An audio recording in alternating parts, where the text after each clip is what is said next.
Hello, मेरी आवाज आ रही है?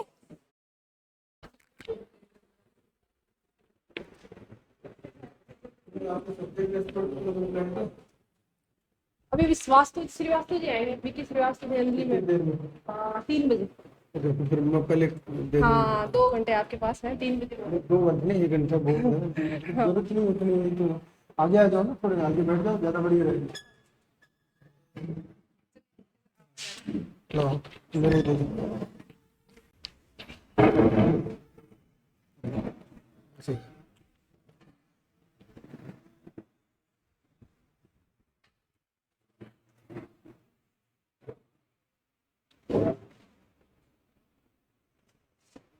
सारे फिजिक्स वाले ही तो हो, है ना? दूसरा सब्जेक्ट थोड़ा ही है। अच्छा, कुछ इंटरव्यू से समझ में आया क्या? आप लोग तो थे ना इंटरव्यू बोर्ड में, कोई एक दो लड़का नहीं होगा, बाकी तो सभी थे। ये नहीं थे शायद, आप नहीं है। दोनों ये नहीं थे, आप तो थे ही। वो भी था, वो मीणा लड़का कौन सा, वो बैठा पीछे। ये दोनों भी नहीं थे, पीछे वाले भी। आप नहीं थे ना दोनों। तो वो तो उनको इंटरव्यू में इनपुट मिल गया है, तो इसलिए उनको जरूरत नहीं रही कि 2-3 और नहीं आए ना, बाकी सारे ही। अच्छा, तो उसको दे रहे होंगे। डेट आगे पीछे कर लेते हैं, आपके क्या था? क्योंकि ऑफलाइन क्लास और ऑनलाइन क्लास में थोड़ा सा तो अंतर आता ही है, हाँ, समझने का। एक तो फेस टू फेस कोई चीज समझे।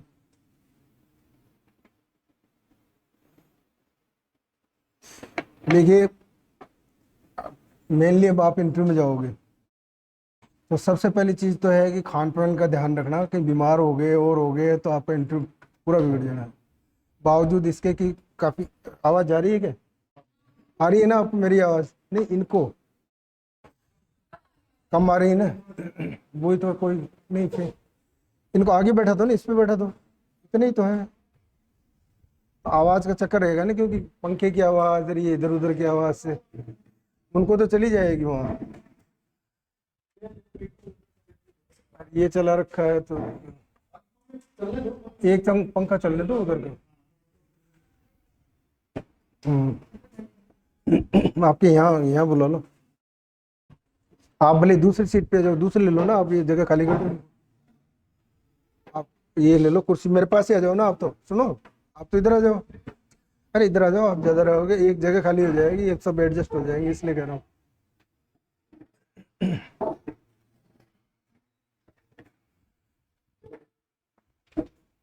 अब इंटरव्यू में जो है, इंटरव्यू लेते क्यों है, मतलब क्या जरूरत है इंटरव्यू की? ठीक है ना। पहले तो सब में ही होता था, आपको ध्यान है, ये इंटरव्यू का जो प्रोसेस शुरू हुआ उस वक्त, जैसे मैं राजस्थान जुडिशियल सर्विस में गया था उस जमाने में, राजस्थान एडमिनिस्ट्रेटिव सर्विस, दोनों में सेलेक्ट हुआ था। और एलएलएम का रिजल्ट आया उससे पहले ही हो गया था। मास्टर ऑफ लॉज बड़े मुश्किल से निकलते थे उस जमाने में। देखो ये हालत थी कि 400 का रिटर्न था और 250 का इंटरव्यू था। और राजस्थान जुडिशियल सर्विस में मैं इंटरव्यू में हाईएस्ट मार्क्स रखता था, सबसे ज़्यादा नंबर थे मेरे। रिटर्न में थोड़े कम रहे, इंटरव्यू में हाईएस्ट मार्क्स थे। और कैसे आइडिया लग जाता है इंटरव्यू लेने वाले का, कि मैं जब बाहर निकलने लगा तो मेरे को 2 जजेज बैठते थे उसमें। हाई कोर्ट का चीफ जस्टिस बैठा और एक जो है जज, जो बाद में सुप्रीम कोर्ट गए। जस्टिस बेरी आयोग बना था, हर कोई ज़माने में किसी को याद होगा, पुराना जमीनों के सिलसिले में। बाद में वो मुझे बाहर निकलते वक्त कहने लगे कि भाई आप जो है वकालत क्यों नहीं करते। तो मैंने कहा साहब मेरा कोई बैकग्राउंड नहीं है, मेरे पेरेंट्स कोई वकालत में नहीं है, I am coming from an agriculture background family, तो मेरा ऐसा नहीं है। बोलो आप आगे हाई कोर्ट में सीधे एडीजे भर्ती हो सकते हो, हाई कोर्ट में भी आ सकते हो, थोड़े टाइम के बाद डायरेक्ट वकीलों में से लेते हैं। तब उन्होंने कहा, मैंने मना कर दिया। तब वो चिढ़ के बोले कि suppose you are not selected for Rajasthan judicial service then. तो मैंने कहा लेक्चर बनूंगा यूनिवर्सिटी में, क्योंकि I am the topper in the university, you can't stop me. वो मेरा कॉन्फिडेंस लेवल देख करके उन्होंने मुझे 250 में से हाईएस्ट मार्क्स 167 दिया, इससे ऊपर किसी का नंबर नहीं था, मुझे याद है। फिर मैं, इसलिए मैं आपको कह रहा हूँ कि जो सर्विस में है और वो दूसरी सर्विस के लिए जाओगे तो आपके सामने एक सवाल खड़ा हो सकता है। फिर मैं दूसरी सर्विस, ये हुआ मेरा 10 दिन पहले, इंटरव्यू। 10 दिन बाद मेरा इंटरव्यू जो है आरएएस का हुआ है, ये आरजेएस का था, ठीक है, ये आरएएस का हुआ। आरएएस में भी उस जमाने में क्या होता था हमारे कि 700 का रिटर्न पेपर होता था। मैं बैकग्राउंड इसलिए बता रहा हूँ कि जो चेंजेज आए ना बाद में इंटरव्यू के और के कैसे आए। 700 का रिटर्न था और इंटरव्यू उस वक्त 200 नंबर का होता था। 900 में से वो रिजल्ट निकालते थे। अब बाय द वे मैं 10 दिन पहले ही वहाँ आरपीएससी में गया था, तो जो चेयरमैन थे इसके, फिर वो जजेज तो नहीं रहे क्योंकि वो तो जुडिशल सर्विस में बैठे थे, तो 4 आदमियों का बोर्ड था। तो वो जब बैठे तो उन्होंने, वो चेयरमैन थे, वो मेरे को शक्ल से पहचान गए क्योंकि मेरा इंटरव्यू थोड़ा लंबा चला था। जिसका थोड़ा लंबा चल रहा है ना इंटरव्यू, तो आप ये संभावना मान के चलिए कि आपका ज़्यादातर चांस है सेलेक्ट होने का, क्योंकि वो मातापची उसी से करते हैं जिसमें कोई दम होता है, उसको ज़्यादा एग्जामिन करेंगे। इसलिए आप ये देखो कि भाई बहुत ज़्यादा खींच रहे हैं तो आपके हित में है, वो ख़राब नहीं है। कईयों को तो देखते गए 2-3 सवाल पूछे तो वो इरिटेट हो जाएगा मेंबर, इसको कुछ भी नहीं आता, why to waste the time इस ऐसे स्टूडेंट के लिए, ठीक है ना। तो ये, लेकिन लंबा इंटरव्यू आप तभी खींच सकते हो जब आपका कमांड है सब्जेक्ट, समझ रहे हो। तो मैं यहाँ, उन्होंने कहा कि अब मुझे प्रॉब्लम क्या हुई कि मैंने देखा कि ये तो मुझसे ये पूछेंगे क्योंकि ये जान जाएंगे ये तो मुझे ये पूछेंगे कि भाई आप जो है इस सर्विस के लिए क्यों आ रहे हो, आप तो लो के हो, आपका सिलेक्शन भी अच्छा हो गया, why are you coming for this administrative job, आपका बैकग्राउंड भी लो का है। अब मेरे दिमाग में वो क्वेश्चन कई दिनों से दिमाग में कर रहा था कि ये मेरे को पूछेगा कि आप इसमें क्यों आना चाह रहे हो, उसमें क्यों नहीं रहना चाह रहे हो, जबकि आप सेलेक्ट भी हो गए। अब मेरे को इसका क्या जवाब दें। तो एडमिनिस्ट्रेटिव जॉब और जुडिशियल जॉब में मेजर डिफरेंस ये है कि वो तो एक सीट के चिपक गया तो वो आखिर तक बाहर जाते तक वही काम करेगा थ्रू आउट द लाइफ, एक ही तरह का। जैसे आपके लेक्चर में एक ही तरह करोगे पूरी ज़िंदगी में पढ़ाने का अलावा, ठीक वही पैटर्न था। एडमिनिस्ट्रेटिव जॉब में ये है कि आज आप यहाँ हो, कल वहाँ हो, और फिर प्रमोशन एवेन्यू। उस वक्त मैं अगर उसमें सेलेक्ट होता तो हाईकोर्ट जज में से रिटायर होता, क्योंकि मेरे साथ वाले जो मेरे नीचे थे मेरिट में, वो हाईकोर्ट जज में रिटायर हुए। अब मैं जो है उसमें सेलेक्ट वाले गया नहीं, तो मेरे साथ वाले हाईकोर्ट जज रिटायर हुए, इधर मैं आईएएस में आ गया। आईएएस में मैं रहा 15 साल, ठीक है, और 20 में करीब 19 साल जो है मैं आरएएस में रहा। तो लगभग बराबर उन लोगों को भी जो आईएएस डायरेक्ट सेलेक्ट होते हैं उनको भी वो एसडीएम 5-7 साल तो उनके भी ऐसे ही बिगाड़ते हैं जैसे हम लगते हैं वैसे ही, तो ज़्यादा अंतर नहीं रहा। अब सवाल ये है कि ऐसा कौन सी परिस्थितियों में होता है, जितनी छोटी एज में आप कहीं सेलेक्ट होगे उतनी ही आपके चांसेस ऊपर प्रमोशन के ज़्यादा है। क्यों है ज़्यादा? क्योंकि आपकी जो मेरिट है ना, मेरिट लिस्ट बनेगी, ये मेरिट लिस्ट ही आपके प्रमोशन का आधार होती है। फर्स्ट प्रमोशन होगा तो मेरिट से होगा, तो सीनियोरिटी से होगा। तो अगर 25 साल का कोई आ गया तो वो फट से एसोसिएट प्रोफेसर बन जाएगा, फिर उसके बाद में principal, head of the department या आपके डीन वीन को ले। दूसरी बात, छोटी उम्र में आ गए और आपकी यूनिवर्सिटी में वैकेंसी निकली तो वहाँ भी जा सकते हो, पीछे की आप गवर्नमेंट में करी हुई नौकरी जुड़ भी जाती, तो आपको कोई लॉस नहीं है। तो एडवांटेज ये है कि जितनी छोटी एज में हो उतना ही इसका एडवांटेज है।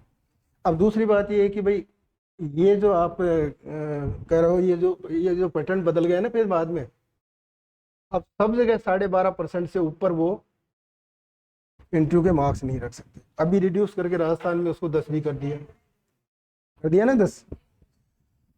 ये क्यों हुआ? क्योंकि जगह जगह से ये आने लगे कि साहब इंटरव्यू में धांधली होती है, ये होती है। तो सुप्रीम कोर्ट के सामने कोई फैसला मैटर गया, तो सुप्रीम कोर्ट ने आज से कई साल पहले ये डिसाइड किया कि इंटरव्यू के मार्क्स किसी भी हालत में 12.5% से ज़्यादा नहीं हो। अब कई लड़के कहते हैं कि साहब मैं तो बहुत होशियार था, मैं जो है सेलेक्ट हो जाता, इंटरव्यू में रख दिया। इंटरव्यू में नहीं रख सकता, ऐसे नहीं रख सकता कि अगर आपकी अच्छी परफॉर्मेंस है तो कोई भी इंटरव्यू जमीन मार के नहीं बैठता है, उनमें 3-4 आदमी होते हैं, वो कोई न कोई बोल जाता है। दूसरा, आपने सिफारिश कराई, अब बोर्ड 2-3 बोर्ड है, उनको खुद को ही पता नहीं था कौन से में आएगा लड़का या लड़की, जो कैंडिडेट आएगा। फिर उसके बाद क्या करते हैं कि वो जब मान लीजिए आप गए, तो जो जिसकी परफॉर्मेंस अच्छी है उसको कभी डाउन नहीं करेगा, जब मैंने चली मेरे पास सिफारिश आ गई, इनकी आ गई कि साहब हमारा वो है, ये ध्यान रखना वरना, तो मेरे थोड़ा सा सॉफ्ट कॉर्नर होगा तो मैं कहूँगा साहब इसको 10 नंबर 12 नंबर दे दे। तो इनके साथ कोई और बैठे हैं ना, वो कहे साहब इससे तो ठीक पहले वाले की परफॉर्मेंस थी, उसको तो अपने 9 ही नंबर दिए। खुल के कोई नहीं बोलेगा मेरे पास सिफारिश आ गई, या आ गई वो आ गई, गया सिफारिश आपकी। पहली बात तो किस बोर्ड में आया आपको कुछ पता नहीं है, तो एक आध आदमी को तो टटोलोगे आप ज़्यादा ज़्यादा सिफारिश। तो सिफारिश के भरोसे ज़्यादा मत रहना। इसकी बेस्ट अप्रोच ये है, पहली चीज़ आपके हेल्थ की बता दी। सेकंड चीज़ जो है, आप लिख लो ये पॉइंट, ये ध्यान रखना, हेल्थ है, हेल्थ इंपॉर्टेंट होगी क्योंकि ये पहला पहला पैरामीटर है। दूसरा अखबार, डेली वन, ये क्यों चाहिए जरूरी? अखबार में भी खासतौर से वो कंटेंट जो नेशनल एंड इंटरनेशनल लेवल के हैं या साइंस से रिलेटेड है, एनवायरनमेंट साइंस है और है, इसका आता रहता है ना अखबारों में। जैसे अभी पेरिस कॉन्फ्रेंस हुई थी 2015 में, फिर कोरोना की वजह से हुआ नहीं, फिर हेलसिंकी में जो इंग्लैंड में जो है स्टॉक, वहाँ हेलसिंकी। अब ये भी पूछ सकते हैं कि आपको हेलसिंकी क्यों चुना उन्होंने, क्योंकि वहाँ के ग्लेशियर पिघल रहे थे, तो वो दिखाया उनको।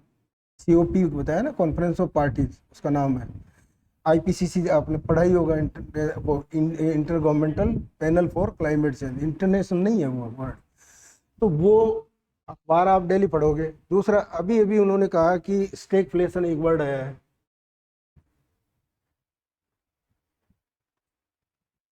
मतलब स्टेगनेशन प्लस इन्फ्लेशन। अभी रिजर्व बैंक इसके ऊपर कंसंट्रेट कर रहा है कि भाई बेरोजगारी तो बढ़ रही है, जितने रुपए के अंदर सामान मिल रहा था उसमें कम सामान और मिलने लग गया, तो इन्फ्लेशन बढ़ा दिया। तो उसको कंट्रोल करने के लिए उन्होंने दो मैकेनिज्म है रिजर्व बैंक की, एक तो रेपो रेट और रिजर्व रिवर्स रेपो रेट, तो इसी का पार्ट हो गया ना। ये बैंक देगी उसको, रिजर्व बैंक क्या ब्याज देगा और वो क्या ब्याज देगी। ये तो रेपो रेट हो गई, वो 4.90 कर दिया, 4.4 था। अब ये रिजर्व बैंक ने इसको तो कर ही दिया, लेकिन आर रिजर्व केस रेशियो, जो केस जमा रहता है ना कि इतना % आपको यहाँ जमा रखना ही है, तो उसको बोलते हैं CRR, केस रिजर्व रेशियो। तो केस रिजर्व रेशियो का जो है ये, तो ये सब अखबारों में आ रहे हैं। अब आपने अखबार ही नहीं पढ़ा, अब क्या बताओगे? कब आप लोगों का इंटरव्यू कब से शुरू हो रहा है? डेट नहीं आई ना, तो अब से ये एक चीज अच्छे से ध्यान रखना। भास्कर में क्यों रिकमेंड कर रहा हूँ कि भास्कर में जो एडिटोरियल पेज पे जो कंटेंट आता है ना, एडिटोरियल जिसमें लेख वगैरह आते हैं, उसमें ये जो बर्निंग टॉपिक्स होते हैं कंटेम्प्रेरी, उनके ऊपर किसी न किसी का लेख आता रहता है। राजस्थान पत्रिका तो ज़्यादातर वो उसके वेदों पर ये वो एडिटोरियल में ज़्यादा वो कवर करता है। ये वो चीज़ें कवर करता है जो कि इंटरनेशनल, नेशनल या साइंस, इससे रिलेटेड कोई चीज़ें, तो वो एडिटोरियल पेज पे आती है। तो एडिटोरियल पेज पे आपको इसका इसलिए ठीक है। ये न्यूज़ में भी देता है कई चीज़ें, जैसे आज कल में ही उसने कार्बन का कुछ एक लेख आया है, किसी ने पढ़ा हो तो, मतलब CO2 जो है, अब वो आपको एनवायरनमेंट पूछ सकते हैं कि बताइए कि वो CO2 है ना, कार्बन डाइऑक्साइड, आपको ये पूछ सकते हैं कि कौन कौन सी गैसेज ऐसी हैं जो कि आप समझते हो कि वो ओजोन के लिए भी खतरा है और ग्लोबल वार्मिंग का भी है। तो 4 है मेनली, ठीक है, CO2, मीथेन, ये 2 तो मेजर कल्प्रिट मानते हैं। CF ओवन वगैरह बिजली उपकरणों से निकलते हैं। और लास्ट मीथेन गैस है, CO2 है, CF और वही एक और है। आपको खुद को ही पता नहीं है ना, तो आप तो साइंस के मत हो नहीं। मैंने तो आपको बता दिया मेरा बैकग्राउंड लॉ का है। लेकिन वो जो मैंने सवाल का जो जवाब बताया था ना कि मेरे को पूछा, क्या पूछ लिया उन्होंने कि why are you interested to be here, तो मेरे पास क्या जवाब था? मैंने कहा सब, कोई आदमी आपके पास आया, somebody comes to you and he asks for, क्या भाई क्या लोगे, चाय लोगे, कॉफी लोगे, क्या लोगे? दो आदमी आए, एक कहता मैं कॉफ़ी लूँगा, एक कहता चाय चाय लूँगा। This all depends on the personal taste. My liking is preferably for this. अगर वो नहीं मिलेगी कॉफ़ी तो मैं चाय पी लूँगा। तो उसके समझ में आया ना कि हाँ, घुमा के दे दिया आंसर। बोले आप तो बड़ा घुमा के आंसर दे रहे हो। मैंने कहा वो प्रश्न ही आपका है, जिस प्रश्न का आंसर ही इस तरह का बन सकता है उसका और कोई उपाय है। तो मैंने कहने का मतलब है कि आपकी प्रेजेंस ऑफ माइंड जज करते हैं। इस सवाल वो इम्पोर्टेंट नहीं है, वो ये इम्पोर्टेंट प्रेजेंस ऑफ माइंड है कि नहीं है, इसकी ये जवाब दे सकता है कि नहीं। तो अखबार का देख लिया, इसमें नेशनल इंटरनेशनल लेवल की थोड़ी चीज़ें। अब जैसे यूक्रेन की प्रॉब्लम चल रही है, आपको ध्यान है, सबको पता है क्योंकि सब ये तो पढ़ते ही हो ना। यूक्रेन वाला जो है इसमें वो कीव है ना, जो KIVY क्या है इनका कैपिटल, इस पर ये नहीं अभी तक गहरा नहीं डाल पाए ढंग से। अब यूक्रेन के पास लाल सागर है, इसको इसके उसका नेविगेशन को उसने रशिया ने ब्लॉक कर दिया एक तरह से। तो क्या इंटरनेशनल नेमिफिकेशंस क्या हुए उसके, वो जो उनको वो ग्रेन मिलते थे ना, 30% रशिया और यूक्रेन से ही गेहूँ इंटरनेशनल लेवल पर गरीब कंट्रीज जैसे अफ्रीका है और है, सब जगह जाते हैं। तो इनको करते ही क्या हो गया, प्राइसेस बढ़ गई, भूखमरी आ गई, ड्रॉट हो गया, तो पूरा इंटरनेशनल लेवल पे इफेक्ट पड़ा नहीं फूड सिक्योरिटी पे। तो ऐसा बताया जा सकता है। दूसरा, वार से इकोनॉमी सबकी डिस्टर्ब होती है, खासतौर से यूरोप की भी हो रही है, क्योंकि जर्मनी में सबसे ज़्यादा वो गैस रशिया की जाती थी, वो ऑब्स्ट्रक्ट हो गई क्योंकि उन्होंने इस पर वो लगा दिए, प्रतिबंध वगैरह लगा दिए कि इससे व्यापार नहीं करेंगे, ये नहीं करेंगे, कंपनी ऑर्डर। तो इस तरह के वो सवाल आपको इंटरनेशनल लेवल पे पूछ सकते हैं। और भी वो कहते हैं बीमारी की जड़ क्या है, क्यों करा रशिया ने उस पर अटैक। वो नाटो का मेंबर बनना चाहता था। कौन? यूक्रेन। नेशनल नेशनल नहीं है ये, हाँ, नॉर्थ अटलांटिक ट्रीटी ऑर्गेनाइजेशन। बहुत पहले सेकंड वर्ल्ड वार के बाद ये इमर्ज हुई थी। पहले तो सेकंड वर्ल्ड वार में रशिया भी उनके साथ था, अमेरिका के, बाद में झगड़े हुए, कोल्ड वार चला और चला। तो नाटो का मेंबर बनना चाहता है। रशिया कह रहा है मेरी छाती पर ही नाटो को लाके बैठा होगे क्या तुम, मैं तुम्हें बनने ही नहीं दूंगा, नाटो का मेंबर नहीं बनोगे, तुम न्यूट्रल रहोगे, ज़्यादा न्यूट्रल रहोगे, मेरे साथ रहोगे, मेरे दोस्त नहीं तो आप मेरे दुश्मन, और कहीं होता। तो ये चीज़ें सब आपको अखबारों में। ये मैं क्यों कह रहा हूँ कि क्यों पूछेंगे आपके सब्जेक्ट के अलावा, कि मेंबर बैठेंगे 4 या 5, 3-4 बैठते हैं, कहीं 3 बैठ जाते हैं, कभी 4 बैठते हैं, उनमें सब्जेक्ट एक्सपर्ट तो एक ही आएगा, वो अपने सब्जेक्ट पे पूछेगा, और उसके नंबर देना हाथ में नहीं है कुछ भी। मैं गया हूँ बोर्ड में एक बार, नंबर वो देंगे जो मेरे जैसे कुछ नहीं जानते, अनपढ़ है ना जो साइंस में, आपका नंबर का खेल उनके हाथ में। तो वो कैसे देंगे, उनका दिमाग कहाँ काम करेगा, ये करेगा अखबार से पढ़िए और करिए। और तो एक तो जिस दिन आप इंटरव्यू देने जाओ उस दिन का अखबार जरूर देख के जाना, और उसमें खासतौर से national, international and science related, जैसे एनवायरनमेंट है या कोई नई रिसर्च आ गई है, समझ रहे हो आप पॉइंट। जैसे आपको पूछ लिया कि फिजिक्स में नोबेल प्राइज किसको मिला इस साल का, ये इसलिए पूछ सकते हैं कि because you are related, this point is related with your subject. लेकिन मेरे जैसे जिसको फिजिक्स नहीं आते वो तो ऐसा ही सवाल पूछेगा आपसे, समझ रहे हो ना। एक ये जनरल अप्रोच हो गई आपकी। अब इंटरव्यू में नेक्स्ट स्टेज आपकी है बॉडी लैंग्वेज। बॉडी लैंग्वेज, ठीक है। बॉडी लैंग्वेज का क्या है, क्योंकि ये पर्सन, इसका नाम ही जो है पर्सनैलिटी टेस्ट है। पर्सनैलिटी टेस्ट का मतलब योर प्रेजेंटेशन कैसा है आपका खुद का, dress sense, presentation, way of presentation, interview में जो जवाब दे रहे हो वो किस तरह से दे रहे हो, ये कहलाता बॉडी लैंग्वेज। बॉडी लैंग्वेज से वो पकड़ लेते हैं चीज़ों को। जैसे मान लीजिए आपको कोई बात नहीं आई, तो एक लड़के ने तो कहा sorry sir I don't know, और थोड़ा उसको आइडिया हो गया कि ये तो वो चीज़ है, मुझे हल्की हल्की याद आ रही है, तो आप ये भी कह सकते हो कि sir may I guess it and then I can give the reply. तो फिर आप गलत दोगे, तो वो पहले से प्री सपोज करके चल रहा है कि इस लड़के को ने पहले ही कह दिया कि मेरे को अच्छी तरह नहीं आते, तो आप तक की ईमानदारी पे शक नहीं हुआ उसको, समझ रहे हो। और जब आप ब्लफ करने की कोशिश करोगे तो वो इतने एक्सपीरियंस्ड होते हैं कि आप 1 सेकंड में पकड़ लेंगे। और आपको उलझना है तो मैं आपको कैसा भी सवाल कर दूंगा, आप जवाब नहीं दे सकते। तो कुछ सवाल ऐसे भी देते हैं जिससे कि आप जवाब नहीं दे पाओ। कहते हैं ना, ये इंटरव्यू का कायदा ये है, ये बड़ा एक कोट है बहुत बड़े एक ऑथर का, कि इंटरव्यू क्या है, ए फूल यानी मूर्ख कैन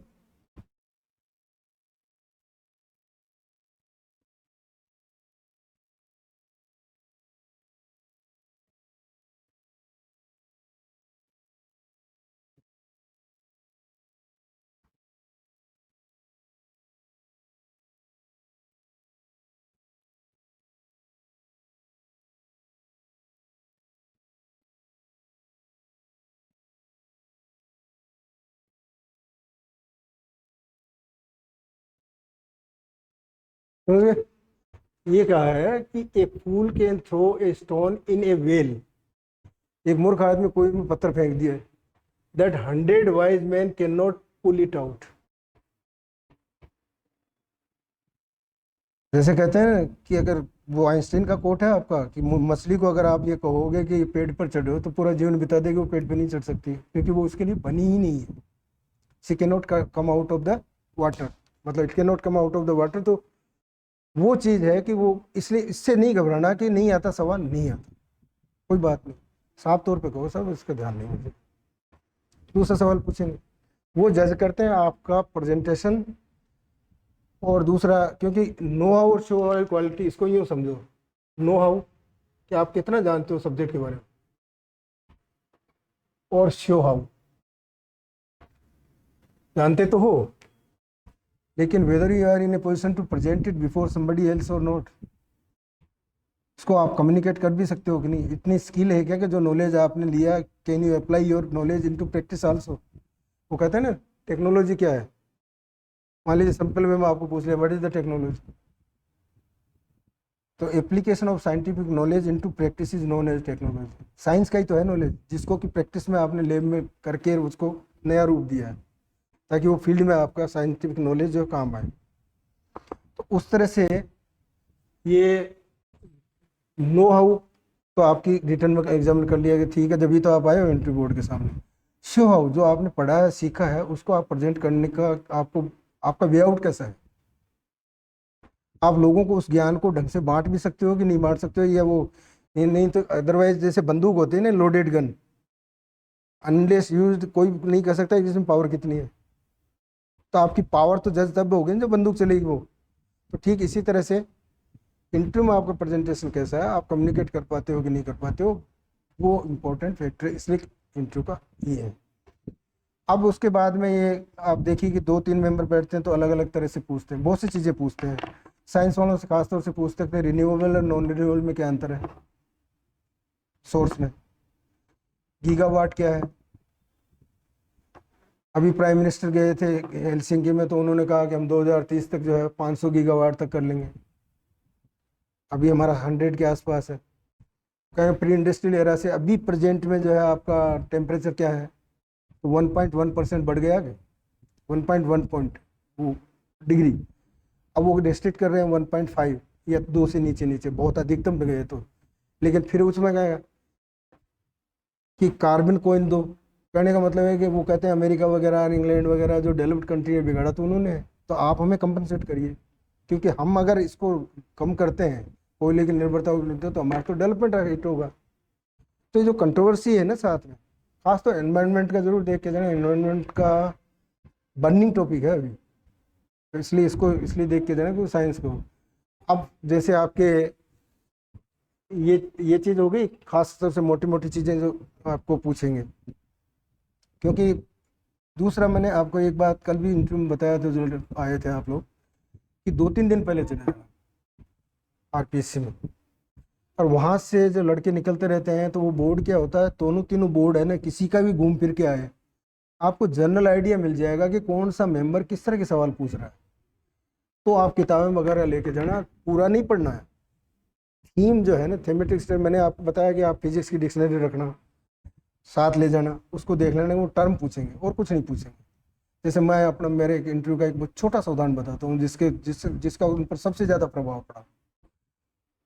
उन्होंने मुझे कहा कि क्राइम क्या होता है, व्हाट इज़ क्राइम, तो मेरा वो सेंटेंस अब वो देखा हुआ को डिक्शनरी में, तो crime intention as well as act both must concur to constitute a crime, एक सेंटेंस बोला मैंने, उसके अंदर वो चीफ जस्टिस ने पट पकड़ लिया कि इसको बहुत गहराई से जाना है, जबकि वो क्या था इंटेंशन। मैंने आपके सामने थाली रख दी, जहर मिलाया नहीं, जहर मिलाने की तैयारी करूँ, पुड़की मेरी जेब में, तब तक वो क्राइम नहीं है। और जैसे ही मैंने आपको उसमें मिलाया और आपने अटेम्प्ट किया खाने का, वो क्राइम होगा, क्योंकि मेरा इंटेंशन भी बैड हो गया, आपका एक्ट भी बैड है, क्योंकि इंटेंशन था और एक्ट भी कर दिया, दोनों मिले जब वो क्राइम हो। तो इसी तरह से साइंस में आपको जैसे थर्मोडाइनमिक्स है, what do mean by thermodynamics, इतना सा पूछेंगे वो साइंस में, क्योंकि उनके पास टाइम नहीं है, वो 2-2 3-3 मिनट में आपको करेंगे, क्योंकि उनको बहुत लड़के निकालने हैं वहाँ, ठीक है ना। तो ये जो टर्म्स है ना, खासतौर से उनको देख के जाना। जैसे कल आपके साइंस में वो पूछ रहे थे बार बार आपको मैक्सवेल की थ्योरी वगैरह, तो वो क्या है कि वो लेटेस्ट साइंस है, क्वांटम और आपका जो आगे जा रहा है रेडिएशन, जैसे सोलर से निकल रही है, सोलर है, सोलर से आपकी किरणें आ रही हैं, यूँ आ रही है ना। तो आपने बताया ना, वो जैसे एक ने ग्राफ बनाया था, 2 T1 T2, ध्यान है किसने बनाया था, आपने से बनाया था, आपने बनाया था ना। अब उन्होंने बैकग्राउंड नहीं बताया उसका। रेडिएशन जो है वो कॉमन पूछ सकते हैं, रेडिएशन का क्या मतलब है, लाइट प्लस हीट, यही हुआ। उसके साथ में फिर वो आपका मैग्नेटिक फील्ड बना, इलेक्ट्रिक फील्ड तो यूं गया, मैग्नेटिक फील्ड एक दूसरे के परपेंडिकुलर चले, तो ये लाइनियर पूछ रहे थे आपको, लाइनियर को। और बाद में ये मैंने आपको बहुत सिंपल सा बताया था, विद्युत घंटी कैसे काम करती है, वो फील्ड बनाती है कि नहीं, ये 2 फील्ड हो गए, इसके इलेक्ट्रिक के बीच का फील्ड है, यही मैग्नेटिक में बनता है, यही इलेक्ट्रिसिटी में बनता है। उसके बगैर तो आइंस का जो है आपका concept, opposite pole attract each other and each pole repel each other, पूरी थ्योरी उस पर बेस्ड है। एक आपके जो है आपको ओजोन का पूछ सकते हैं कि मान लो किस में है, वो स्टेटोग्राफी में है, वो 4 है ना आपकी, मीजोस्फीयर है, आइनोस्फीयर, एक्सोस्फीयर का तो कोई अता पता ही नहीं है किसी को, ठीक है ना। तो ट्रोपोस्फीयर शुरू वाला क्या है, हाँ याद है कौन सा है, 4 है ना, मैंने 4 बताया, 5 की तो कोई वैल्यू नहीं है। हाँ, ट्रोपोस्फेयर, आइनोस्फेयर तो, लेकिन एक और है स्टेटो, वो बीच का और है ना एक, ओजोन किस में है, कितने है, चलिए ओजोन कितने फीट पे ऊपर है, कितने मतलब कितने किलोमीटर ऊपर है,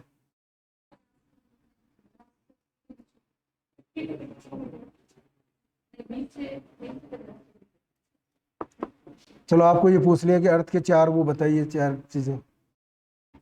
अर्थ जो है आपका ऊपर पर तो क्रस्ट है, स्टेनोस्फेयर आएगा, फिर लिथोस्फेयर आएगा, लिथोस्फेयर आएगा पहले या एथनोस्फेयर आएगा पहले, ये सही बता रहे हैं, एथनोस्फेयर, और फिर आगे आगे नेक्स्ट वाला क्या है, मैग्मा जिसमें है, फिर कोर, अपर कोर, लोअर कोर, और ये बीच का क्या बोला आपको ध्यान है शायद, जिसमें मैग्मा है। तो आपका लिथोस्फेयर और मैग्मा स्फेयर में टच करते हुए है कि नहीं बाउंड्री, हाँ हाँ,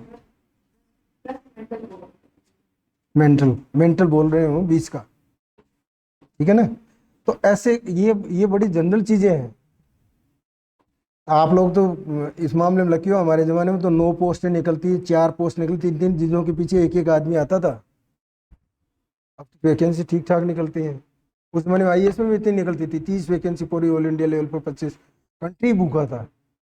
बात बताओ ना, 1973 में जैसे मैं सेलेक्ट हुआ, कितने साल हो गए उसको कहानी को, 60 साल के करीब होने जा रहे हैं, कितना 50 से, तो हाँ 50 साल हो गए ना। 50 साल पहले राजस्थान की पोजीशन ऐसी थी, लड़के ही नहीं मिलते थे पढ़े लिखे ढंग, और वैकेंसी बहुत कम निकलती है, क्योंकि थे नहीं, सब डिवीजन होते थे 5-5 तहसील का, आज एक तहसील पे एक सब डिविजनल ऑफिसर बैठा है, क्योंकि 5 तहसील, मैं एसडीएम लगा, 5 तहसील का इंचार्ज था उस वक्त, और अब उस जगह 5 बैठे हैं। और आईएएस की कुछ टोटल पोस्टें होती थी राजस्थान स्टेट में, अब 215 के करीब है ना, उस वक्त टोटल पोस्ट है 80 थी, तो अब जो है ज़्यादा पोस्ट है, लेकिन हार्ड इतनी होती थी एग्जामिनेशन। अब भी आज भी आईएएस की तो हार्ड ही है, 50% पे आपका फैसला हो जाता है जो भी होना है। उससे भी नीचे नीचे जो जा रही है मेरिट, वो तो और भी नीचे जा रहे हैं। और जब आप देखो 90%, 95%, हमने तो थर्ड डिवीजन देखी है, सेकंड डिवीजन फर्स्ट तो देखी ही नहीं किस जमाने में, बीए तक आती नहीं थी उस जमाने में। एक बीए का जो आता था उसमें 5, 7, 10, 20 फर्स्ट डिवीजन के लिखे हुए मिलते थे, बाकी नहीं मिलते थे।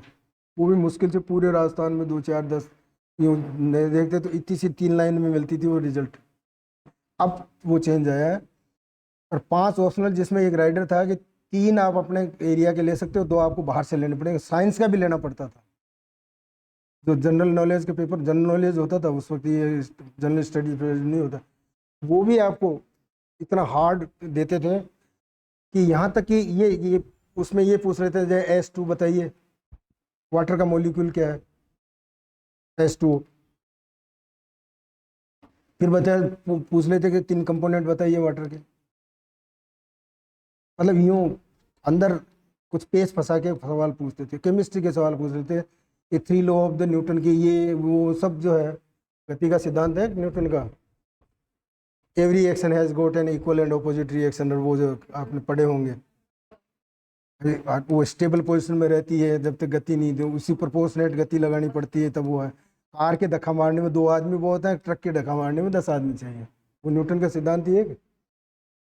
अब वो सब्जेक्ट का आप एक्सपर्ट हो, लेकिन वो है, लेकिन सब्जेक्ट में क्या प्रॉब्लम है कि उनमें से कोई मेंबर दूसरा बैठा है ना, वो अगर साइंस बैकग्राउंड का है साथ में, तो आपको फिजिक्स नहीं पूछेगा, तो थोड़ा बहुत इधर उधर का, जैसे मैंने अगर कचर पचर घुसेड़ दिया दूसरी चीज़, ऐसे पूछेगा वो।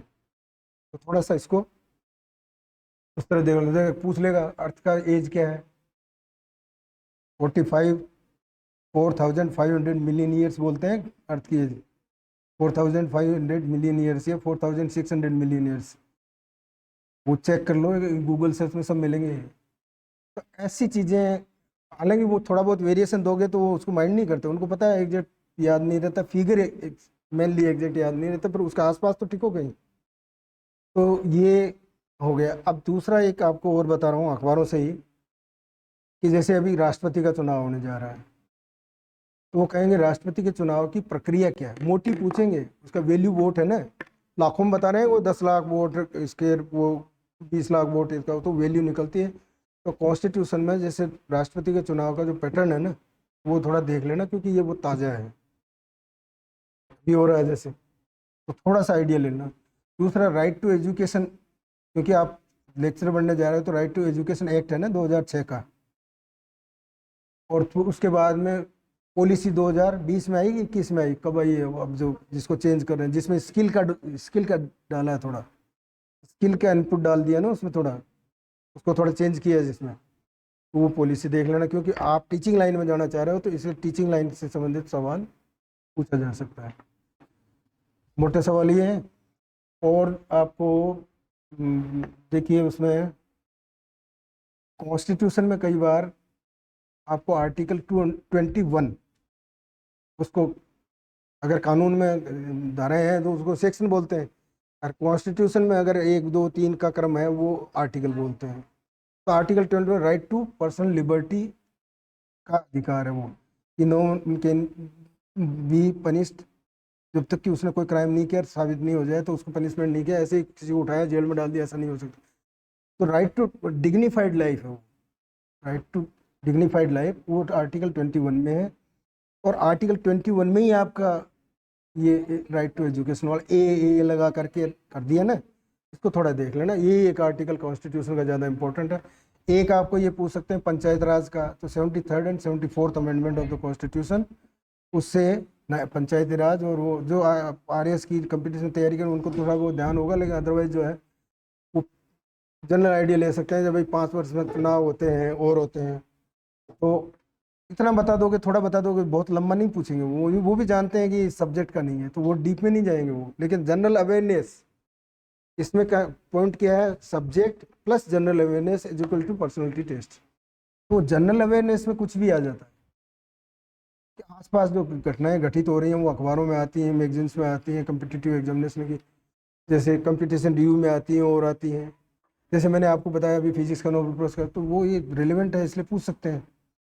अभी जैसे गीतांजलि श्री को वो मिला है, प्राइज मिला है, ऐसा पूछ सकते हैं, क्योंकि उसको यहाँ मान्यता नहीं मिली 2018 तक। जब बुकर प्राइज मिले तो सबकी आंखें खुली और उसकी सेल बढ़ गई किताब की।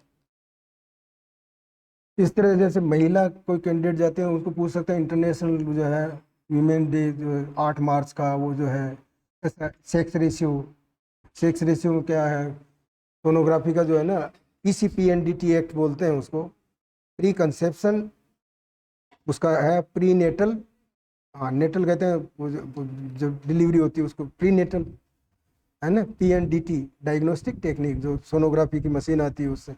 तो सेक्स का आइडेंटिफिकेशन ऑफेंस है फीमेल को, वो जो है ना जिसमें।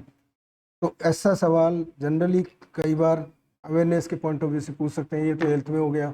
हेल्थ में MMR IMR पूछ सकते हैं, हमारे मैटरनिटी मोर्टेलिटी रेट क्या है, इन्फेंट मोर्टेलिटी रेट क्या है, और नेशनल लेवल पे क्या है हेल्थ का। कोरोना में पूछ सकते हैं, कोरोना में ये पूछ सकते हैं कि ये जीनोम सीक्वेंसिंग क्या है, जीनोम सीक्वेंस है ना,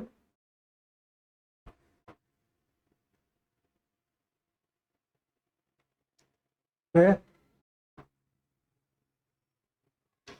स्पाइक्स।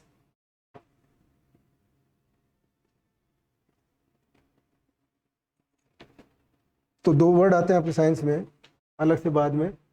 जीनोम सीक्वेंसिंग ये है कि जब वायरस अंदर जाता है ना बॉडी में, तो बॉडी में जाके वहाँ रिप्लिकेट करता है ये।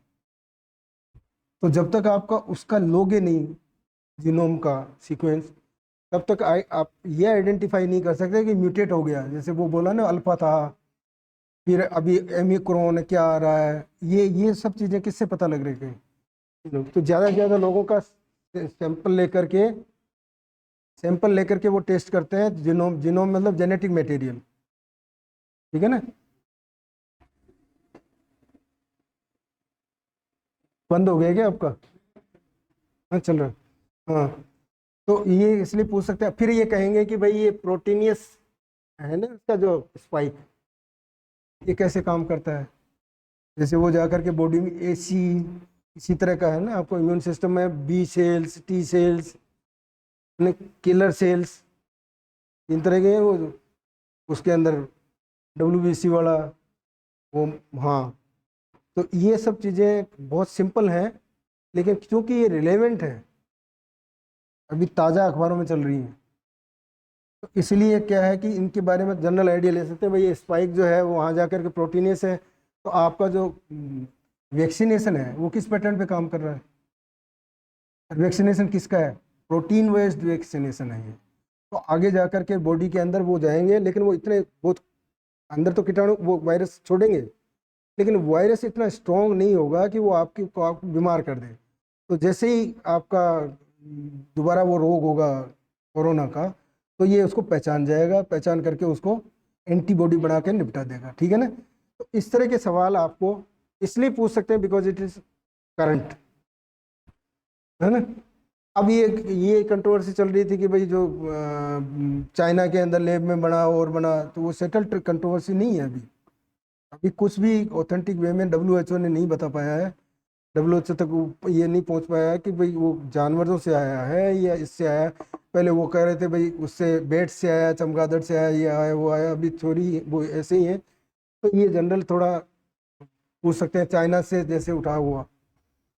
फिर कई कंट्री में जैसे अपने इंडिया का दिया था ओमिक्रॉन वाला नाम, तो उन्होंने कहा कि हमारा नाम कैसे दे दिया, पता नहीं है अफ्रीका में हुआ है कहाँ हुआ है, तो वो अफ्रीका से जनरेट, तो उन्होंने वो नाम ही छोड़ दिया कि भाई किस कंट्री का नाम मतलब, ठीक है ना। तो ये साइंस से रिलेटेड ये थोड़ा सा ये दूसरा एरिया है, लेकिन चूंकि ये अखबारों से, क्योंकि वो अखबार पढ़ते हैं सारे, खासतौर से अखबार कौन से पढ़ते हैं, इंडियन एक्सप्रेस और हिंदू वगैरह, जो कि कम्पिटिटिव एग्जामिनेशन वाले कैंडिडेट्स के लिए भी जनरली आपके कोचिंग क्लास वाले भी रिकमेंड करते होंगे। वो इसलिए करते हैं कि उनमें इस तरह की चीज़ें सब तरह की आती हैं। अभी इसी तरह जुडिशियल एक्टिविज्म क्या होता है, जैसे PIL लगती है ना, पब्लिक इंटरेस्ट लिटिगेशन, तो पर्सनल इंटरेस्ट नहीं होता, सोसाइटी एट लार्ज को इफेक्ट करता है। जैसे अभी वो ग्रेटा थी ना, स्वीडन की लड़की, आपको ध्यान है, ध्यान है उसको, उसके कारण अपने एक लड़की भी फंसी थी, मुकदमा दर्ज किया उन्होंने। क्या किया था उस पर? सेडिशन का किया ना, देशद्रोही का। हाँ, नहीं नहीं नहीं, एक लड़की थी, वो उसने उसको ग्रेटा को सपोर्ट कर दिया था इसमें, फेसबुक पे। उसका नाम था पता नहीं, उसको उसको अरेस्ट किया इन्होंने। फिर कोर्ट ने कहा ये क्या बात हुई, इससे वायलेंस कहाँ क्रिएट हुआ? उस लड़की ने तो ये कहा था हाउ डेयर यू आर, मतलब दुनिया को उसने धमकाया, ग्रेटा ने तो, कि हम भी तो पीछे मिल रहे हैं, तुम तो मरमरा जाओगे बूढ़े हो सारे, कि हमारा क्या होगा, तुम धरती को बिगाड़ के जा रहे हो, एनवायरनमेंट को। ग्लोबल वार्मिंग होगी, समुद्र का लेवल बढ़ जाएगा, ग्लेशियर पिघलेंगे, ट्री लाइन का आगे चली जाएगी, ग्लेशियर पिघलेंगे तो समुद्र का तल में पानी ज़्यादा आएगा, तो समुद्र के किनारे वाले मालदीव वगैरह, ये जो बॉम्बे, ये बांग्लादेश और कई कंट्री सफाया हो जाएगा इनका। उससे इस तरह से वो इंटरनेशनल लेवल पर मोटिवेट किया था लोगों को कि एनवायरनमेंट को प्रोटेक्ट करने के लिए कहा। अब एनवायरमेंटल प्रोटेक्शन का के लिए दो दो टर्म हो गए, एक तो एनवायरनमेंट है और दूसरा उसको करेक्ट कैसे करें।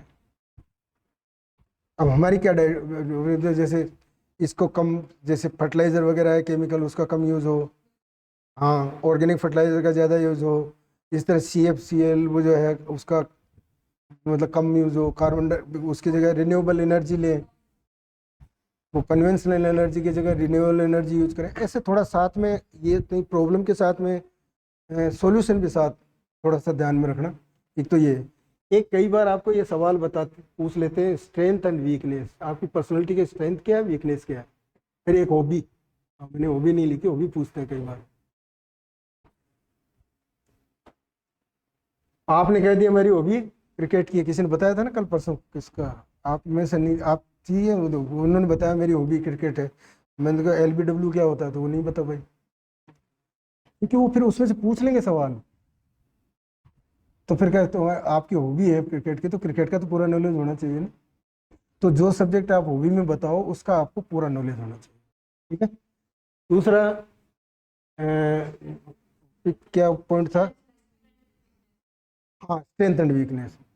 अब स्ट्रेंथ में आपने बता दिया, जैसे कहा आपको 2-3 स्ट्रेंथ बताइए, तो कहा साहब मैं आई मैं हार्ड वर्किंग, तो मैं अच्छा पढ़ाऊँगी, कभी क्लास मिस नहीं करूँगी, ये नहीं करूँगी, और मैं जो है ऑनेस्ट भी हूँ, मेरी ड्यूटी के प्रति वफादार रहूँगे। और तो कहा वीकनेस, तो आया कि साहब मैं सुबह जल्दी ढंग से उठ नहीं पाती, सुस्ती आती है। तो that has gone against your initial statement. एक तरफ तो आप हार्ड वर्किंग बता रहे हो, एक तरफ कह रहे हो मैं आलसी हूँ। तो अपना ही पॉइंट अपने से नहीं कटे, ये ध्यान रखते हुए उसके अगर बाई द वे पूछे तो इस तरह बताना। ये हो गया आपका। दूसरा जैसे ड्रेस सेंस, वो बताया ना मैंने ड्रेस का शुरू में, तो ड्रेस प्रेजेंटेबल होनी चाहिए। इनको मैंने कल भी टोका था, मैंने कहा आप अच्छी अपने हिसाब से ड्रेस, क्योंकि आप अब लेक्चरर हो, स्टूडेंट नहीं हो। यानी एक डिफरेंस आएगा लाइफ का, एक जनरेशन बदल रही है, एक पीछे छूट गई, एक आगे जा रहा है, ठीक है ना। तो यूँ तो अलाउड है कुछ भी पहनो, कोई किसी को कमेंट भी नहीं करना चाहिए, है भी गलत। लेकिन हम मतलब ट्रेडिशनल बैकग्राउंड का क्या करेंगे, जो हमारे जैसे बूढ़े लोग बैठेंगे वहाँ जा कर, उनका क्या करोगे? उनके दिमाग में तो एक साइकोलॉजिकल कीड़ा घुसा हुआ है कोई चीज़ का, वो तो रहेगा ना। तो प्रेजेंटेबल ड्रेस हो, प्रेस की हुई अच्छी, ठीक है, वो ड्रेस सेंस जो है, क्योंकि वो आपका first impression is the last impression, generally बोलते हैं कि नहीं बोलते हैं अपन। तो फर्स्ट इंप्रेशन कैसे आएगा? आपका अपीयरेंस, अंदर गए बैठे आप, उसको बैठने से पहले ही बैठ गए, कहा ही नहीं, चलिए वो आते ही कहेंगे ना आपको बी सीटेड, बैठे बैठते कहो थैंक यू सर, तो अंदर घुसते ही नमस्कार सर। अब जरूरी नहीं है एक एक को नमस्कार नमस्कार नमस्कार यूँ करने की जरूरत नहीं है 4-5 जगह। वो सिविक सेंस का वही लेसन है। सिविक सेंस ये है कि कंबाइंड बोर्ड है, तो यू आर कंबाइंड बोर्ड को सिंगल एंटिटी के तौर पे आप नमस्कार कर रहे हो, नहीं कि अलग है। नमस्कार सर करके बैठे, वो कहेंगे चलिए यूँ कर देते हैं हाथ कैसा समझ के बैठे, बैठ के अब हाथों को कई बार इधर उधर हिलाते हैं, करते हैं ज़्यादा पढ़ाने वाले की तरह। सिंपल वे में जो भी आपका बॉडी का एक्सप्रेशन का मेथड है, नेचुरल वे में, कुछ भी घबराने की जरूरत नहीं है, क्योंकि वो कोई इंसान ही बैठे हैं, आपका इंटरव्यू लिया वैसे ही वहाँ आपको आदमी मिलेंगे और कोई नहीं मिलेंगे। तो एक तो रिलैक्स होकर के इंटरव्यू, ये नहीं तनाव में आ गए, एक सवाल का जवाब नहीं है, तनाव में आ गए तो अगला सवाल का आंसर भी भूल जाओगे, गिच पिच हो जाएगा सारा। कतई घबराने की जरूरत नहीं है, नंबर इससे कोई नहीं कटते। दूसरा है कि मान लीजिए आप रिटर्न में 200 का कितने का होता है रिटर्न आपका, 200 का होता है ना, इंटू चॉइस नंबर का है।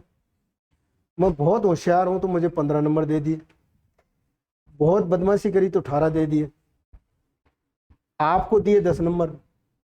लेकिन आप इंटरव्यू में 200 में से 150 ले आए तो 10 जुड़ करके मेरे इंटरव्यू के मेरे रिटर्न में 100 ही आए, तो मैं कहाँ टिक गया, 118 पर टिक गया ना। तो कर लो, इंटरव्यू कुछ नहीं कर पाएगा, वो कहीं ना कहीं थोड़ा बहुत बीच में तो रखेंगे ही ना आपको। अच्छा आंसर दोगे तो मैंने पहले ही कहा आपको, जमीन मार के कोई नहीं बैठता। अच्छे को डाउन नहीं करेगा लेकिन वीक को सिफारिश से थोड़ा सा अप कर देगा, ये हो सकता है। वो भी तब जब उसका हाथ सही पड़े।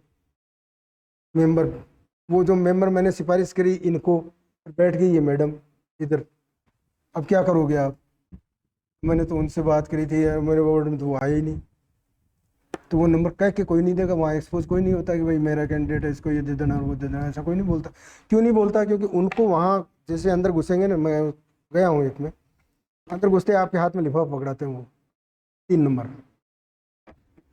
अंदर जाके खुलता है, 3 नंबर में अपन 4 आदमी, वहीं पता लगता है कि हम 4 ही यहाँ बैठेंगे। ये भी पता नहीं लगता ABC कौन सा ग्रुप का इंटरव्यू लेगा, ये स्ट्रिक्ट है आजकल, कुछ नहीं पता लगता। इसीलिए वो पहले वाली जो बात बता रहा हूँ ना, 2-3 दिन पहले जाना, वो ये है कि आप इंटरव्यूअर की साइकोलॉजी को रीड कर जाओगे उससे, कि ये किस तरह के सवाल पूछता है, किस तरह की इसकी अप्रोच है पूछने की, जवाब देने का क्या है, वो थोड़ा आइडिया लग जाएगा। तो फिर उसी हिसाब से मेरा क्या हुआ था, मेरे IAS कैसे आए, मैं 3 दिन पहले गया, मुझे आइडिया लग गया कि ये जस्टिस सिंगल है, क्रिमिनल के अलावा पूछता ही नहीं है कुछ। अब लो में तो अथाह समुद्र है, मैं 20-25 सब्जेक्ट कहाँ पढ़ूंगा मैं, लेकिन मैंने फिर उस पर कंसंट्रेट कर दिया। मैंने कहा ये इसमें से तो सवाल पूछेगा ही पूछेगा, हो सकता है एक आध बाहर से पूछ ले, लेकिन इसमें से तो पूछेगा ही पूछेगा। तो मैंने उन्हीं लाइन्स पे एक स्पेसिफिक स्टडी करी, समझ गए आप पॉइंट, स्पेसिफिक स्टडी करी, मेरा वो क्लिक हो गया। तो इंटरव्यू के अंदर इस तरह से थोड़ा सा, वो पहले वाला जो अप्रोच बता रहा हूँ वो इसलिए बता रहा हूँ, लड़के निकलते हैं, बोर्ड तो वही रहते हैं, बदल भी गए तो क्या हुआ, 3-4 बोर्ड है, 3-4 बोर्ड का जनरल क्वेश्चन का जो होता है ना, क्या क्वेश्चन बैंक, वो आपके हाथ में आ जाएगी, आइडिया लगता है। बस ये मोटे पॉइंट्स है। अब आपकी कोई शंका है तो वो बोलिए, बाकी मेरे समझ में जनरल तो यही है, क्योंकि सब्जेक्ट एक्सपर्ट अपनी अलग से आपको पूछेगा ही वो, जिसमें वो 3-4 आपको बताया था ना, क्या क्या बताया था। एक तो इलेक्ट्रोमैग्नेटिक रेडिएशन, अगर सूर्य की धूप से आ रहा है तो रेडिएशन बोलेगा उसको, लेकिन रेडिएशन जरूरी नहीं है सूर्य की धूप से है, दूसरे बिजली उपकरणों से भी आ रही है, अलग अलग का अलग अलग, तो वो डिफ्रेंशिएट करा सकते हैं। क्या आप बताइए कि भाई सूर्य से ही मिलेगी क्या। एक वो आपको गामा रेज, बीटा गामा, वो वापस अल्फा जो बता रहा था ना, जैसे गामा है, गामा रेज को इसलिए यूज करते हैं कि वो ठेठ अंदर बहुत गहरी पेनिट्रेट करती है, क्योंकि उसकी वेवलेंथ तो कम है, कम है कि ज्यादा है, और UV की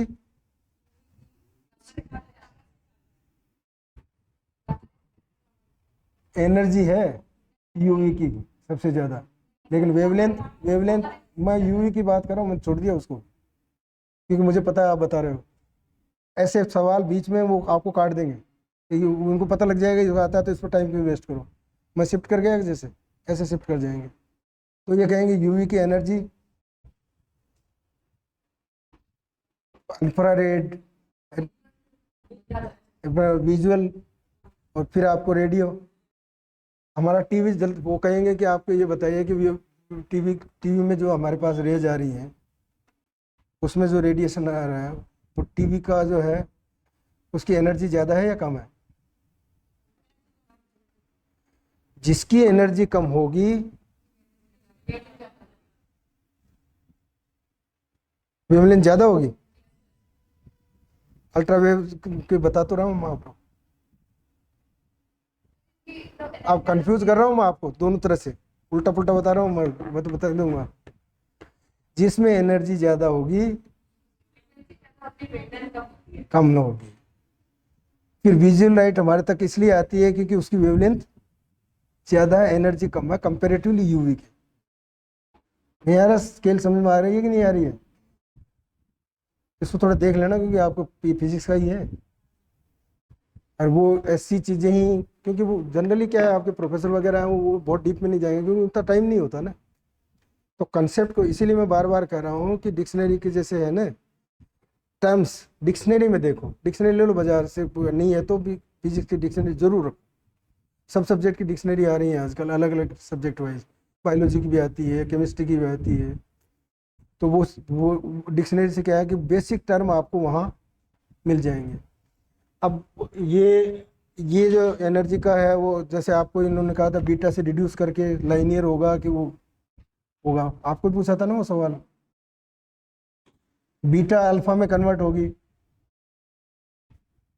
तो वन लाइन होगी कि वो क्या होगी, लाइनियर होगी।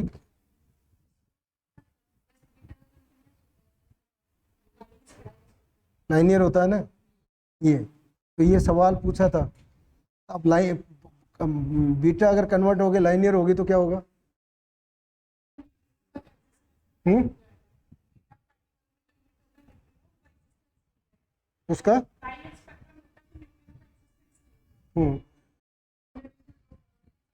जनरल प्रिंसिपल ऑफ एनर्जी क्या है?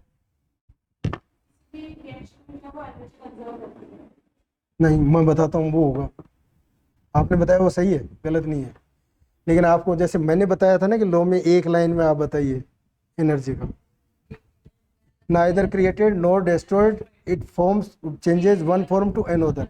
जैसे आप यहाँ जनरेटर लगा रहे हो तो ये डीजल जल रहा है आपका, तो यहाँ की एनर्जी चेंज हुई, तो energy neither created nor destroyed, it changes from one form to another. लेकिन एनर्जी कंज्यूम भी होती है, जैसे आपकी बॉडी में जो है आया माइट्रोकॉन्ड्रिया देखा है, माइट्रोकॉन्ड्रिया का तो जानते हो power house of this cell.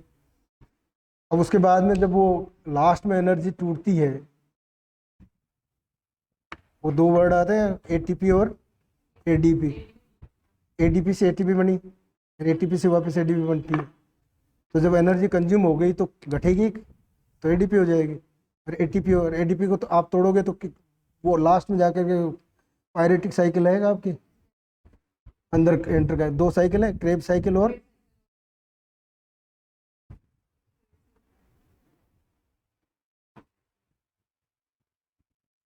Amino acid वगैरह, डीएनए, ये जनरल जो टर्म है ना आपके। अब डीएनए जो है आपको यही पूछ लिया कि डीएनए में कौन कौन से कंपोनेंट है।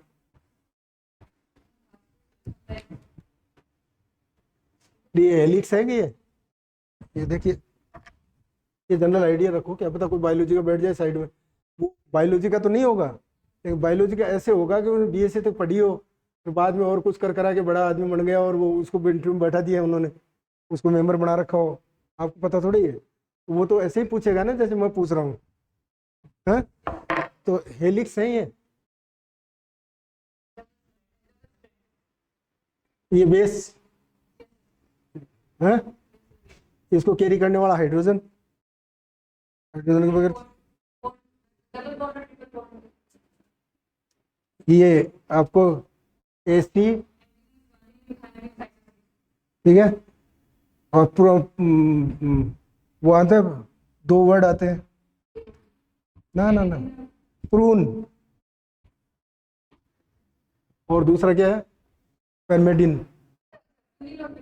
यूरिन और परमेडिन है ना। खैर चलो मेरे को इतना याद कैसे रहेगा, तो मैं ये सब उस जमाने में पढ़े हमने जब परीक्षाएं दी 50 साल पहले, अब हमारे को याद कैसे रहेगा नाम। तो प्यूरिन और परमेडिन का है, तो परमेडिन और प्यूरिन में उसका जो स्ट्रक्चर है वो परमेडिन का छोटा है या प्यूरिन का छोटा है? प्यूरिन का स्ट्रक्चर बड़ा है, परमेडिन का छोटा है, इसकी स्पेलिंग लंबी है लेकिन एसी यही तो चल रहा है इसके अंदर, कैसे वो तो पेयर पेयर बनाएगा जो क्वानिन, साइटोनिन, थाइमिन। तो थाइमिन जो है राइजोबियम में तो होता है, इसमें नहीं आता। ये थोड़ा सा हल्का सा जो है क्योंकि बायोलॉजी आपको बीएससी में रही होगी ना कईयों के, कई बार सब्जेक्ट का पूछ लेते हैं वो, भाई आपने जूलॉजी, हाँ डीएनए आपके भी होगा या नहीं है? नहीं है ना, क्योंकि फिजिक्स में नहीं आता है डीएनए। लेकिन डीएनए इन जनरल तो पूछते हैं ना, डीएनए इन जनरल इसलिए पूछते हैं कि क्राइम को, आपको क्राइम में जो है उसकी डीएनए टेस्ट करते हैं कि नहीं करते? पेरेंटल अथॉरिटी पहले तो कहते हैं ना कि इसका फादर कौन है, इसका पता नहीं लगा पाते थे, बट नाउ डीएनए से इसका पता लगता है। तो ये जो लेटेस्ट साइंस आ रही है ना सर, ये अखबारों में जो आती रहती है, इसका हल्का आइडिया रखना जरूरी है। क्रिमिनल का जैसे डीएनए फिंगरप्रिंटिंग आती है ना, वो जो सिग्नेचर बोलते हैं, क्या बोलते हैं, वो जो अलग का, एक का इंडिविजुअल का अलग होता है, फिर उसका पेरेंट्स के साथ मिल करके अलग होता है। वो जो अलग, जैसे आपका खेती का कोई बीज तैयार आपने किया तो उसका अलग अलग होता है कि नहीं होता है, प्लॉट वाइज।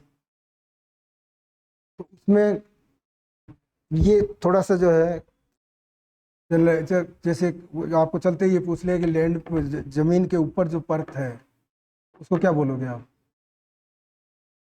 जो है ना न्यूट्रिटिव वैल्यू ज़्यादा रखती है, मिलियंस एंड मिलियंस ईयर से बनी है? ह्यूमस, याद आ गया? ह्यूमिडिटी नहीं, humidity somewhat a different thing. Humidity तो ये है कि आपकी टेम्परेचर के अंदर सेचुरेशन पॉइंट तक वाटर वेपर भी पहुंच गए, तो वो ह्यूमिडिटी का लेवल बताएंगे, वो तो चीज़ अलग है। ह्यूमस बोलते हैं उसको, जो उपजाऊ वाला है। नदियों की जैसे सोइल है, क्या बोलेंगे उसको? Alluvial soil. ऐसे अलग अलग करेक्टरिस्टिक्स है ना, क्ले सोइल, वो ग्रेडिंग है जैसे सोइल की। इसका आपको ये पूछ लिया था, आपने आपको पूछा था किसी को, क्रिस्टल, क्रिस्टल और रॉक, रॉक का फॉर्मेशन पूछ लिया, क्रिस्टल पूछ लिया, दोनों में अंतर है, क्या है अंतर है? क्रिस्टल जो है उसमें आप कहते हो ना size, shape and arrangement of atom, molecule नहीं। मॉलिक्यूल तो अलग चीज हो गई, मॉलिक्यूल तो जैसे ही दो एटम जुड़े तब होगा मॉलिक्यूल। एटम है सबसे फंडामेंटल यूनिट जो है। इस तरह से रॉक का पूछा, रॉक में एटम वर्ड नहीं यूज करा उन्होंने, इसकी जगह एटम की जगह ग्रेन वर्ड यूज किया, क्यों? उन ग्रेन से मिट्टी जो अपनी बनी है, रॉक का डिफॉर्मेशन होकर के धीरे धीरे वो बनी है। इग्नियस रॉक्स ज़्यादातर तो 95% तो जो है ना बेसाल्टी, और ये दो दो रॉक हैं अब एसिडिक, तो एसिडिक है कि नहीं, जैसे ग्रेनाइट है और है, तो मैक्सिमम ये है 95%। तो ये जनरल जो है अर्थ के बारे में और के बारे में, सेव द अर्थ का चल रहा है। सेव द अर्थ क्या मतलब है? वो एक बाबा जी घूमते हैं, कौन से, जो साफा बांधते हैं साउथ वाले,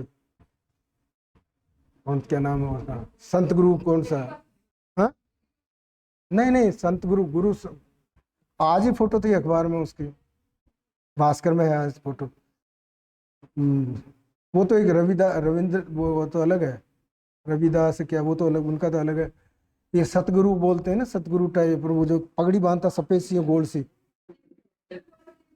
हाँ आज आया अखबार में। हाँ तो वही होगा फिर, लेकिन मतलब उसका अलग ही है, वो सतगुरु बोलता है वो अपने आप। हाँ तो इस तरह से, लेकिन ये सब चीज़ें तो आपको अखबार से मिलेंगे, इसलिए मैंने सबसे ज़्यादा कंसंट्रेशन वहाँ किया ना। और वो भी ज़्यादातर ये कंटेंट वो राजस्थान पत्रिका कम देता है, जो आपको साइंस से रिलेटेड है, इंटरनेशनल है, वो न्यूज़ के कवरेज जो है ना उसका बेटर है। बेटर इसलिए कि वो बहुत बड़ा ग्रुप है, ये तो राजस्थान वाला तो यहीं है का पार होकर के, वो तो करोड़ों अरबों का ग्रुप है, उसके पास पैसे की कमी है नहीं, और वो सब जगह उसको है, तो उसके उसके पास में जो कंटेंट सप्लायर्स है ना, जो उसके ऑथर वगैरह, वो काफ़ी हैं। और कोई पॉइंट हो तो बोलो, मैंने तो आपका करीब करीब सब कुछ थोड़ा जनरल आइडिया दे दिया है, आगे तैयार तो आप ही को करना है। कोई और है, कोई शंका, कोई दिमाग में? आपको कुछ पूछना हो तो पूछ लो।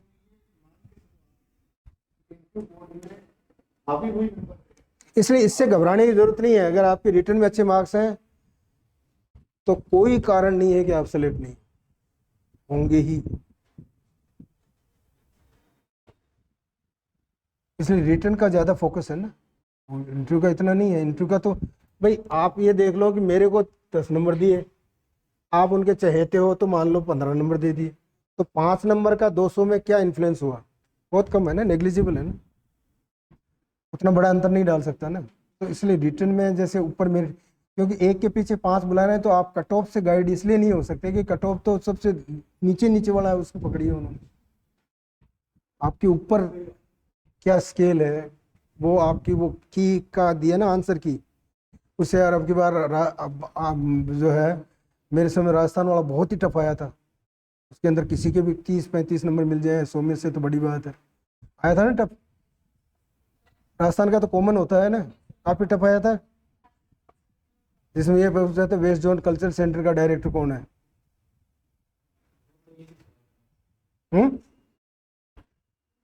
पूछा था क्या? उदयपुर वाले सेंटर, वो लड़का सही बोल रहा है, वो किरण सोनी गुप्ता। लेकिन आपने सबने बाद में आकर के देखा होगा। हाँ, तो उसमें मैं भी रहा हूँ डायरेक्टर किस जमाने में, बहुत पहले 1989 में। लेकिन ऐसे सवाल जो सुजस पत्रिका है ना जैसे, उसमें से थोड़ा सा राजस्थान का भी देख के जाना। एक मैंने आपको और चीज़ बताई थी, जिस जिले से आए हो उस जिले का पूरा पढ़ के जाना। जैसे बीकानेर से कोई आया तो उसको कहेंगे बर्मिंघम क्यों प्रसिद्ध है, क्योंकि लिग्नाइट की खान है वो, ठीक है ना। नागौर में जैसे गोटन क्यों प्रसिद्ध है, जिप्सम है। तो वो जिस जिले से आते हैं उसमें वो यही पूछ लेंगे भाई, जैसे कोई नागौर से आया तो उसको पूछ लिया कि आपके रिलीजियस प्लेसेस बताए क्यों इंपॉर्टेंट है, कौन कौन से रिलीजियस प्लेस इंपॉर्टेंट है, क्यों है। जैसे मेड़ता मीराबाई, खन्नाल जैसे तेजा जी हो, उसी तरह से और उनके कोई, जैसे सीकर है तो खाटू श्याम जी पूछ लिया सीकर में पड़ता है या जयपुर में पड़ता है, तो आधे तो ये भी नहीं बता पाएंगे जयपुर में पड़ता है सीकर में पड़ता है, ठीक है ना। तो अपने डिस्ट्रिक्ट का एक तो नॉलेज, दूसरा अजमेर का भी पढ़ के जाना। अजमेर जहाँ परीक्षा देने जा रहे हो वहाँ का वो इसलिए पूछते हैं कि अगल बगल का अवेयरनेस, अवेयरनेस का क्या मतलब, जनरल अवेयरनेस का मतलब है इधर से निकलते हुए देखो कि अच्छा एक लड़का जो है अभी अभी जैसे कोई बदमाशी करके गया तो टीवी से कैच करते जा रहे हैं ना वो ठेठ तक। तो कहने का मतलब ये है कि आपका अगल बगल में जहाँ से आप निकल रहे हो, आ रहे हो, कर रहे हो, तो उसका ऑब्जर्वेशन स्किल की कैसी है, उसका समझने का सेंस कैसा है चीज़ों का। तो जो वहाँ बता देगा पुष्कर भी है ऐसा, दरगाह है दो, तो वो तो आपने अखबारों में पढ़ रखा है। हमें तो ये बताओ अजमेर में और क्या है, 2.5 दिन का झोंपड़ा जैसे मान लो। तो मतलब यूँ इस तरह जरूरी नहीं है वो कहे, इस तरह जैसे जयपुर से गया उसको कहा पोथी खाना कहाँ है, क्यों फेमस है, पोथी खाना है जयपुर में, पुराने हिस्टोरिकल किताबें पढ़ी हैं और पढ़ी। अभी कहा था ना दिव्या जो है वो एमपी ने, ये ताजमहल तो हमारा है, हमारे यहाँ रिकॉर्ड बोलता है कि ताजमहल हमारी ज़मीन में, हमारे पूर्वजों की ज़मीन में। तो वो कंट्रोवर्सी खड़ी करी है ना। तो मतलब ये ऐसे थोड़ा आइडिया जरूर होना चाहिए जनरल में, क्योंकि कोई ये ऐसा फील्ड है, मैंने आपको बताया ना, a fool can throw a stone in a well that 100 wise man can not pull out. आपको फंसाना होगा तो फंसा ही देंगे वो, कोई सा भी ऐसा सवाल करेंगे। इंटरव्यू का एक पुराने कहावत है कि इंटरव्यू देने गया तो कहा कि उसको लेना होगा तो पूछेगा कि अपने फादर का नाम बताओ, नहीं तो इंटरव्यू लेने वाला कहेगा मेरे फादर का नाम बताओ, 1000 आदमी में नहीं बता सकते कोई है वो, मेरे फादर का नाम आपको कैसे पता लगेगा।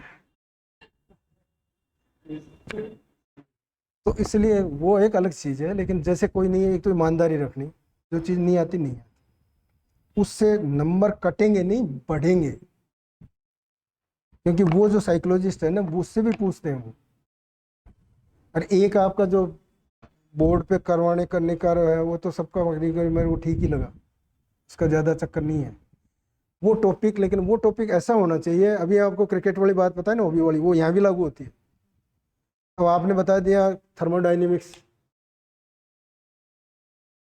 अब आपको खुद को ही पता नहीं है थर्मोडाइनेमिक्स में अंदर खाने क्या है, वो तो पढ़ लिया आपने 2-3 लाइनें तो, लेकिन अंदर आपको डीप में गए तो फिर कहेगा आप तो कह रहे थे आपका टॉपिक बहुत अच्छा तैयार है, ठीक है ना। ठीक है, मेरी तरफ से पूरा कोई सवाल हो तो बोलो, बाकी हो गया।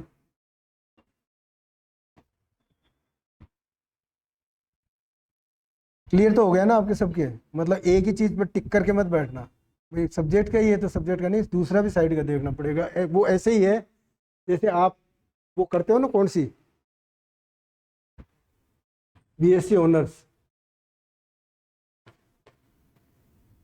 इसका क्या मतलब हुआ, एक सब्जेक्ट के ऊपर ज़्यादा कंसंट्रेशन, बहुत ज़्यादा, लेकिन सब्सिडियरी भी बोलते हैं ना फिर, तो हमारे जैसे बैठे हैं वो सब्सिडियरी हैं, वो सब्सिडियरी का भी ध्यान रखना।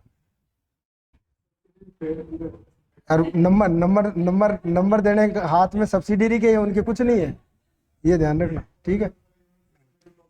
चलो फिर ठीक है, थैंक यू। चलो अच्छी, तेरी शुभकामनाएं, बहुत बहुत कामयाब हो आप सारे।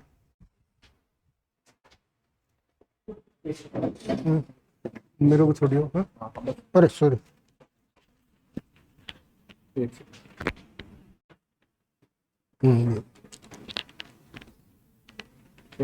सर एक सेकंड, थोड़ा सा स्टेज, एक सेकंड, एक सेकंड, आइए बीच में, इधर इधर इधर इधर इधर आइए आप सर।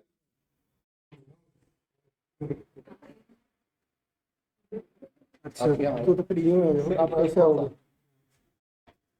थोड़ा सा